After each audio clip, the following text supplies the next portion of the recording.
everybody, and welcome back to Carolyn Talks Television. It's been a while. How you doing? And I am here, Carolyn Topal, with my fabulous, amazing co-host, Rachel Arnett. Hello, everyone. And just a little, one little briefie why we've been on hiatus is I had a little bitty bout with skin cancer. So while I've been waiting to be able to put cover up back on my nose, I've decided to stay behind the camera for a little while.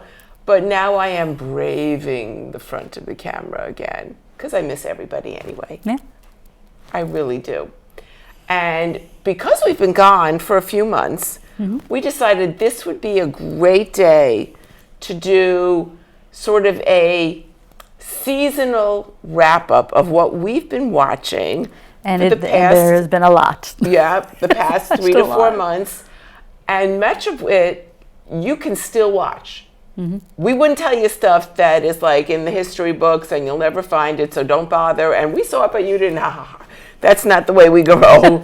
We roll in my to give you what you personal want. life. Absolutely, I'm like.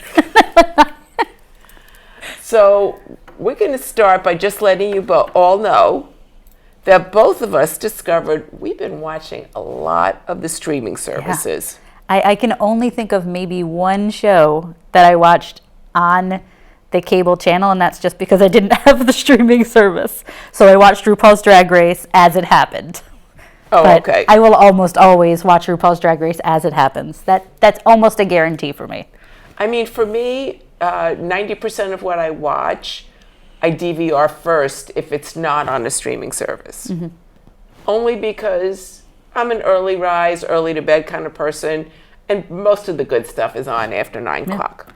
Well, I'm also just spoiled at this point when it comes to commercials.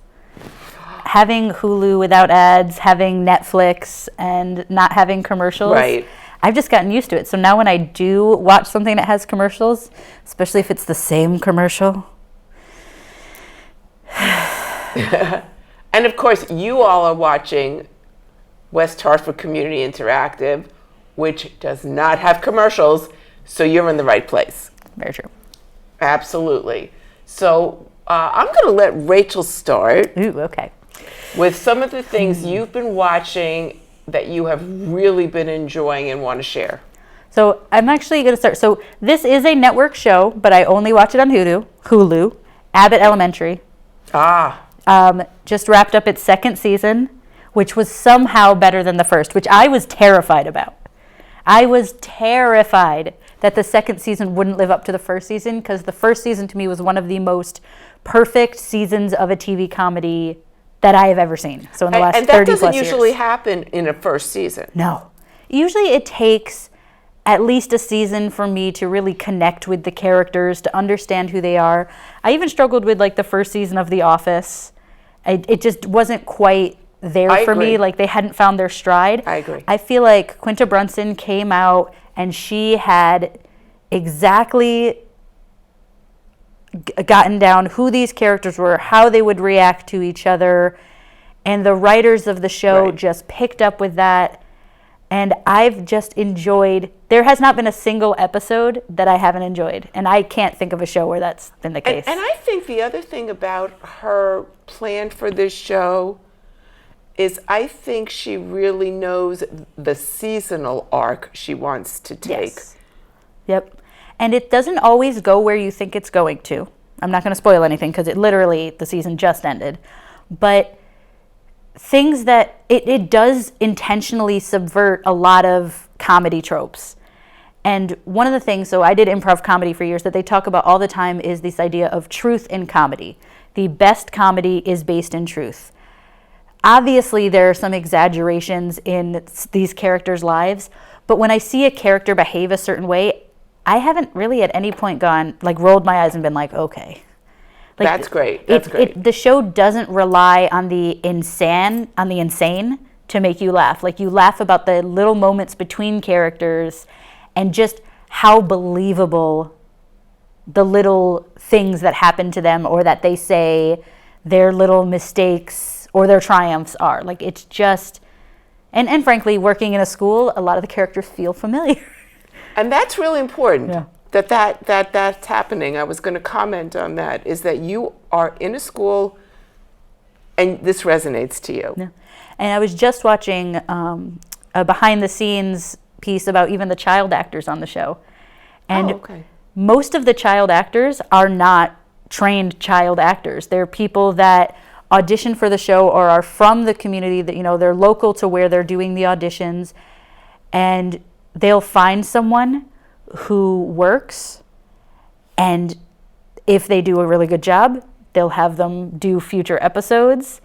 And it's just going to be fun to see these kids grow as they tape the show. I think that's fabulous. Yeah. I think that's fabulous. Now, I'm going to pop in here, talk about some of what I've been watching. Now, I'll be honest, sitting at home with a bandage on your nose that makes you look like a shmoo from Sesame Street. A shmoo. Yes, I remember those too from when my children were little. Big honker. I wanted to get to watching things that just took me out of my head. I could get lost in. So while I watched my usuals, you know, I would watch my Jeopardies and things like that. Interestingly, since I had enough stuff that was giving me, to say the least, a headache and some stress, Some agita.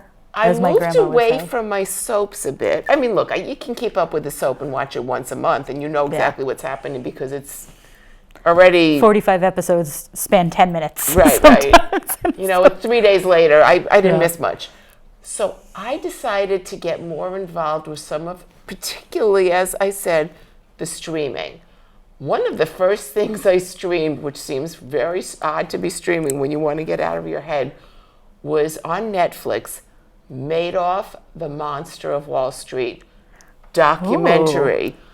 It's, I think, like 3 episodes, maybe 4. Netflix has put out a few, like 3 really or 4 episode mini documentaries that I've watched. This documentary is one of the most outstanding pieces I have ever seen. And let's face it, Madoff is not a documentary, first of all, that has not been addressed already. Yeah. This story has been in the news ever since it happened, ever since he literally ripped off millions, billions of dollars from people. I mean, and this documentary had me riveted to the point that I happened to be watching it on a day I was home alone on a weekend. I binge watched it. I've never done that before with an entire thing that intense. Yeah. I couldn't not watch the next until I finished it in that day. When I've been fascinated with some of the Netflix documentaries because there are things that I've read about in the news, or that I experienced them. I just watched one that was again very intense on the Boston Marathon bombings, and I thought that's on my to-watch list. I thought I knew most of the information, but the way that they really take you behind the scenes of the investigation and the tragedy and the heroes that were involved, and they, to their benefit, I think it didn't focus very heavily on the bombing itself, because I think that would have been forcing people to relive pain and suffering. And so they mentioned a few victims, but they didn't make it this like gory piece of let me show you clip after clip of victim, and they really focused a lot on the investigation and how they were identified and located.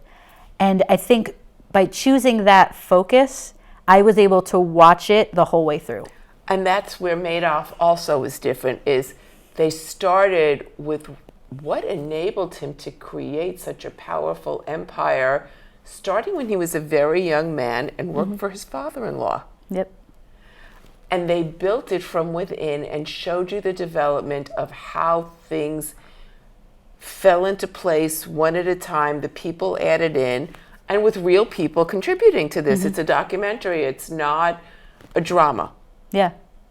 Yeah. It at no point did I feel with the Boston Marathon one that they were exploiting the act for views. It felt very informative and very academic, with the understanding that it did impact people and it was awful and terrible and people died and were injured, but they didn't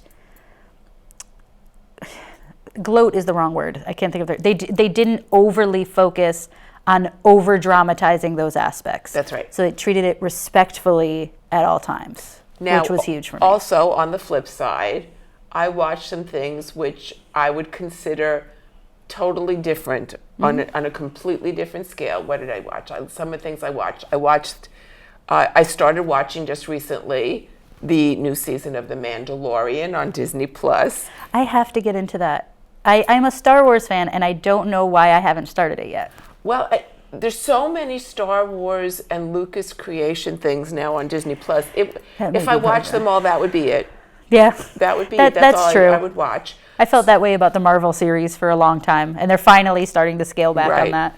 I finally watched the most recent season of The Crown, which we all know is a made-for-TV docudrama.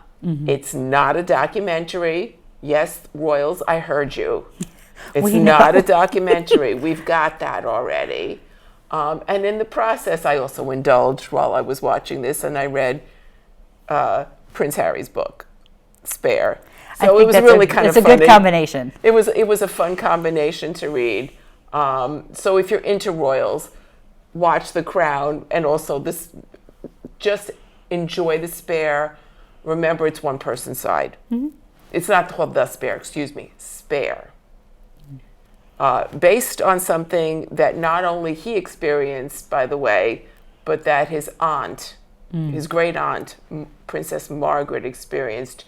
I believe it was called during her era that the phrase "the heir and the spare" came about, talking about her sister and her. So he's not that quick on the helm. And then other things I watched that were just wonderful. Interestingly enough, where I watched several PBS shows, which I hope if you're not watching, you can, because everybody can have PBS, even if you don't have cable or a streaming service. I watched Call the Midwife. Beautiful, beautiful BBC show that takes place in the 60s. And it engages the time. You learn about what's happening in the politics of the era of the 60s, things that you see, oh wow, maybe we have come further than we think we have. I think it's very easy to get wrapped up in our, the life we're living and not see the progress we've made. That's right. Sometimes. And this really does. There's so many episodes that relate to things, including how people saw mental illness, how people saw mixed marriages, and I mean racially mixed marriages, a whole variety of things that were fascinating about this. I also am watching, and have watched several episodes. They're well into another season of Marie Antoinette. I have not seen any of these shows. Now we have to start watching PBS. I know, what a torture I'm doing to you.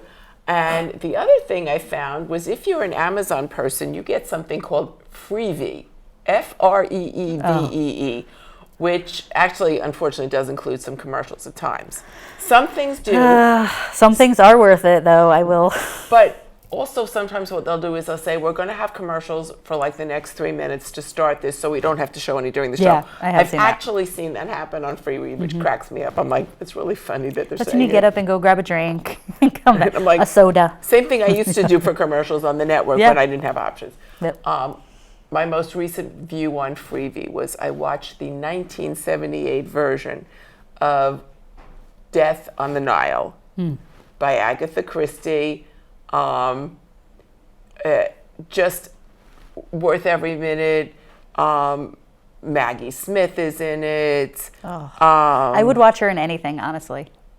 Yeah, she could literally read a phone anything. book. Yeah, she could read a phone book because she make It would me have laugh. it would have gravitas and humor. Right. Truly. Although I would absolutely see her as McGonagall out of her witch's attire. But you probably wouldn't see her in that. That's Peter true. Ustinov. Okay. Angela Lansbury's in this one. Again, I could watch her. This is like, how many people can you name? And you'd be able to name them all. It just would be too easy. And it's actually Lois Child's introduction in film. Oh, very cool. So very cool. Yeah. So now you go. Oh yeah, so I'm Freebie. ping-ponging it back to you. I have not actually seen this show on Freebie, but I want to mention it because I am very into TikTok, and there are constant TikTok advertisements for the show called Jury. And the premise of the show is you take James Marsden. I'm done. Okay. And a room full of improv actors, and one person who doesn't know that it's all scripted, or not even scripted, plotted out, and you go through a trial. So there's one member of the jury, who is not aware that it is all a farce. James Marsden is on the jury, but all of the other jury members, the judge, the plaintiffs, the lawyers, the court reporters, the bailiff, every single other person is an improv actor. And so the whole point of the show is to get through this trial, and the clips that I've seen are absolutely unbelievable. So wait. The person who does it, I've never heard of this. The person who was not in on it, they're really on a jury? They think they are in a jury in a trial about someone's negligence getting someone hurt. One of the clips that I saw of the show that convinced me I needed to see it was when he recognizes James Marsden, and James Marsden is playing kind of an elevated version of himself. And he's sitting there and he's like, "Oh, I recognize you from X-Men." And James Marsden like, "X-Men? I was in Hairspray. I was in Enchanted. I saw that guy's socks." And he said, "I thought they were Sonic socks and I was in Sonic." And the guy goes, "Oh, I heard that was a bad movie." But he and you see little clips of him interacting with these improv actors, and it turns out they found the sweetest guy in the whole world. And it's just about to end on Freebie. So now I have to start, because I knew it was something I'm going to binge watch. So I had to wait until it was all done. Oh my gosh. I'm absolutely going to start. Are there multiple episodes? Yes. Or? Yep. So it takes you through everything from jury selection. No, it's the same person. Oh, so it's one trial. Through the whole season. Okay. Now I got it. Although I will say it was interesting because I watched a lot of comedies and I've done improv, I recognized a few of the background improv actors. So I would have been like, that's weird. But that's why I would never get selected for a show like that. Okay, folks. So you heard it here first. Jury. If you have Amazon, yep, or Amazon Prime, I guess, gets you the TV service. On Freevee, you're going to watch Jury. Because now I am. That sounds hilarious. It reminds me, they did a reality comedy show years ago called Joe Schmo. That was a similar concept, but that one felt kind of mean. Because it was like a dating show. And this doesn't feel mean. Okay. Because it's jury duty. So he thinks he's on jury duty. Yeah, that doesn't feel mean. It's not like you're putting him on a date and it's a fake date. Exactly. And so that's good. But I've seen just clips, and just the clips alone, I was crying laughing. So I absolutely have to watch the show. Okay, so now. When you said Freebie, it reminded me. I'm going to bring you back because recently, at least where we are, it was Earth Day just a few days ago. Mm-hmm. And just because it was Earth Day a few days ago doesn't mean we don't watch the Earth.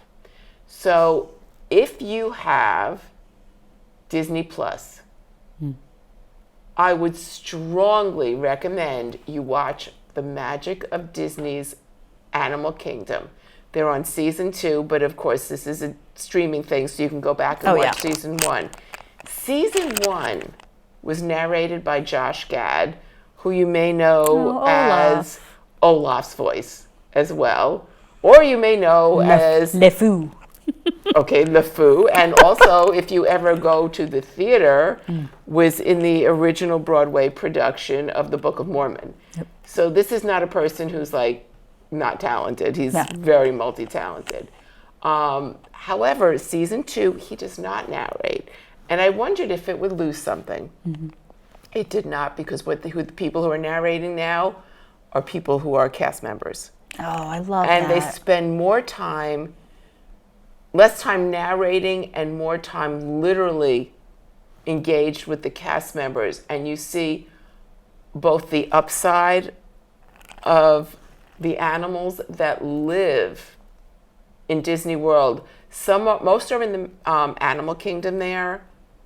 And remember, they are all treated as if they are in their completely natural habitats.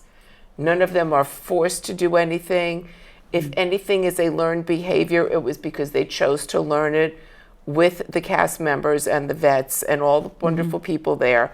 They are never forced to do anything, including seeing the vet, which sometimes is a challenge because they have to train them to go to a certain area to see the vet, unless they look violently ill. Yeah. And then they might tranquilize them if it's urgent and they need to be seen. It also engages in, if any of you have been to Disney World, Epcot has the seas. Okay. And at the seas, they have this massive, huge ocean tank. And they even talk about the ocean wildlife and saving turtles. And now there's even a Disney resort, I guess, at Vero Beach. Oh, and they showed literally baby turtles releasing into the ocean after the egg laying process. This is an amazing piece, and you see it all live. It's a complete documentary. Is it different episodes? Multiple episodes. They focus on usually 3 different storylines per episode, focusing on different animals and different aspects of the park. I love that, because I've seen Disney's a couple of their Disney National Geographic documentaries where they have kind of a narrative following the animal. Right. And Zach and I have watched those, my kiddo and I love those. So, and that's like an hour and a half. So the idea of like something episodic too, I think this we is would much love. shorter. These are 40 to 45 minutes. Oh, that's awesome. You watch it, you're completely engaged. It's 3 things, so they keep hopping from park to park or location to location. Some are funny.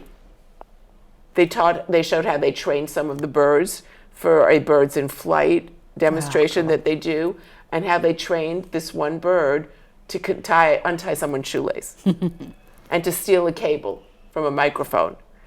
And the irony is, I've recently been to Disney World. We actually watched that bird do those behaviors that were clearly recorded 2 years ago as they trained him. So that was really cool. That was kind of fun to be able to see in reverse, because I didn't realize that was one of the featured viewings. Yeah. Well, I appreciate Disney has done a lot of work to build a documentary base. Even the making of the Marvel movies and the Marvel series, each one now they have it assembled, which is a documentary about the making of the movie or the series. And I've found those fascinating. I don't know anything about filmmaking at all. And I don't know that I would have said previously, like, I'm super interested in behind the scenes information. Right. But I love it. I think it's great. So these are some of the others. Now, going back to you. Yes. Okay, you had another network show that was new to me. You were talking to me about Will Trent. Yes. It's a brand new show. It's brand ABC, new show, right? I believe so. I watch it on Hulu. So, if you watch so for me, it's on Hulu. Oh, so I'm not. I think that's ABC. I think so. Yeah, because that's Disney's company. Oh, yeah, that makes sense. Okay. I absolutely love it. So it's not a spoiler because you learn it within the first 20 minutes of the episode. The detective, Will Trent, is a former foster child who is dyslexic and has had, through his foster families and his foster sisters' experiences, a very difficult upbringing and childhood. And as the show goes, it's an episodic show. I don't think it's ever been more than 1 episode per case. You start to learn more about his background. It's very typical in that way, but he is just so charming. I would say it's a grittier show than I typically watch. It is a little bit on the grittier, but you're just in it with him. And the way in which the crimes unravel, initially it felt a little bit like Monk, where the old detective show Monk with Tony Shalhoub, where it was like, he's a quirky detective and he figures stuff out. But after the first episode and you're like, okay, they were just giving us his background, then it really focuses more on his detective work and his I wondered about that. Yeah, and his pairing with his partner and how they work well together, but they're still learning. But it like subverts the tropes. Like, they don't spend an entire season arguing. They figure out how to work together, and they do it, and they move forward. So to me, it feels, I mean, police work is not my field, but it feels a little bit more grounded in reality than some of the shows you watch where they solve it in 14 hours.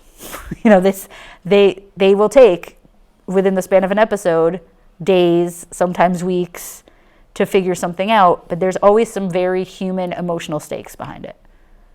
And I very much enjoyed it. I highly recommend it. And the nice thing is, once again, this is a network show, so you could DVR it. Mm-hmm. Absolutely. Yeah, my mom and I started watching it separately. I was watching it on Hulu, she was watching it on TV, and then one day we were having dinner and she goes, "Oh my God, have you seen the show Will Trent?" And I was like, "Oh my God, I have." And we just started talking about it. It's a show that you can really dig into and enjoy. That's interesting. That's interesting. So now I'm going to pop back a little bit, and a few things I had promised I would see as resolutions. I did see the Elton John final concert at Dodger Stadium. If you haven't seen it and you're an Elton John fan, watch it. If you're not an Elton John fan, or you could take or leave Elton John, it's really long. Okay. That was the one thing. I wasn't at the concert, so it got a little long sitting in my lounge chair watching this. That's true. There's a little something different about experiencing it in a concert environment. Right. So it got lengthy. I'm still into my Food Network shows. So right now, every season they have a baking championship on Food Network. Those are some of the best shows. Yeah. Well, and they're quick one shot. And each time they eliminate. It's like a series where they start with like 10 or 12 and they pare down. But it's not mean. Yeah. This isn't mean judging. The baking championship shows are truly constructive criticism, and someone is eliminated each show who happened to do the worst. The other show I'm still addicted to, which is my probably heaviest drama in many ways, is The Good Doctor.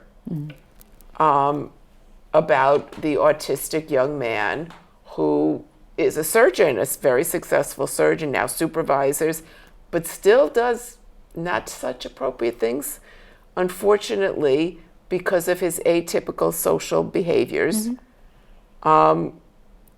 Sometimes misses the mark and alienates the people who support him the most. And there's an arc for that right now with the person who has actually been, from day one of the series a few years ago, his pseudo-father figure, and he's now alienated him. Right before he's having a child. I know I'm going to eventually watch this show. You should. I know I'm going to. Well, I know we've given you a whole lot of shows, and we're going to pare down and get more topic specific in our next episode. But it's great to be back. I know Rachel and I were both really happy to be back here with you. And we look forward to seeing you all next month. Bye-bye.